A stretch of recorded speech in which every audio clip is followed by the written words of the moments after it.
নমস্কার বন্ধুরা, বকেয়া ডিএর দাবিতে পথে রুটির মারা পড়ে আন্দোলনের সরকারি কর্মচারীরা। এই মুহূর্তে সবচেয়ে বিরল খবর, গত এক মাসের বেশি সময় ধরে অনশনে সামিল হয়েছিল আন্দোলনকারীরা।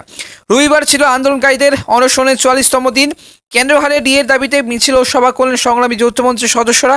প্রতিবাদে সামিল কংগ্রেস ও বিজেপি। দাবি না মিটলে লোকসভা ভোটের আগে আন্দোলনের ঝাঁজ আরও বাড়ানোর হুঁশিয়ারি সরকারি কর্মচারীদের। কেন্দ্রীয় হারে ডিএ দাবিতে সংগ্রামী যৌথ মঞ্চের যে ধর্নায় 402তম দিন ছিল রবিবার। এদিন রাজার সুবোধ মল্লিক স্কোয়ার থেকে কিন্তু রানী রাসমণি রোড পর্যন্ত মিছিল করেন আন্দোলনকারীরা।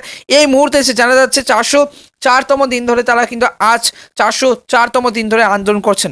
মিছিলে যোগ দেন কংগ্রেস নেতা সৌম্য আইচ রায় ও আশুতোষ চট্টোপাধ্যায়। প্রদেশ কংগ্রেসের যে মুখপাত্র সৌম্য আইচ রায় বলেন, এই দাবি হকের দাবি, এই দাবি মেনে না নিলে আন্দোলনের ঝাঁজ আরও বাড়বে। গত এক মাসের বেশি সময় ধরে অনশনে কিন্তু সামিল হয়েছেন আন্দোলনকারীরা। এবার রবিবার ছিল আন্দোলনকারীদের অনশনের 44তম দিন। রাজ্য সরকারি কর্মচারী শুভঙ্কর বন্দ্যোপাধ্যায় এবার প্রথম থেকে কিন্তু অনশনে সামিল হয়েছেন। রবিবার হুইল চেয়ারে বসেই কিন্তু মিছিলে অংশ নেন তিনি।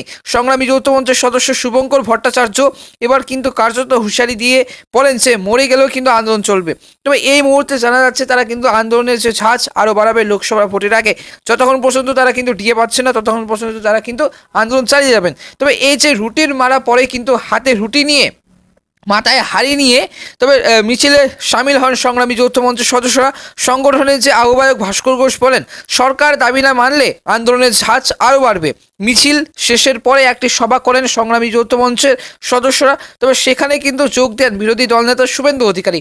আন্দোলনকারীদের ভোট কর্মী হিসেবে জাতীয় নির্বাচন কমিশনের যে ফুল বেঞ্চের কাছে দাবি দেওয়া তুলে ধরা সুপারিশ করেন শুভেন্দু অধিকারী। তবে গত মাসে রাজ্য বিধানসভায় যে বাজেট পেশ করেছে সরকার, সেখানে কিন্তু রাজ্যের যে সরকারি কর্মচারীদের ডিএর আরও কিন্তু 4% ডিএ বৃদ্ধি করা হয়েছে। তবে কিন্তু তারপরেও কিন্তু কেন্দ্র সরকারি কর্মচারীদের সঙ্গে রাজ্য সরকারি কর্মচারীদের ডিএর ফারাক কিন্তু রয়ে গিয়েছে।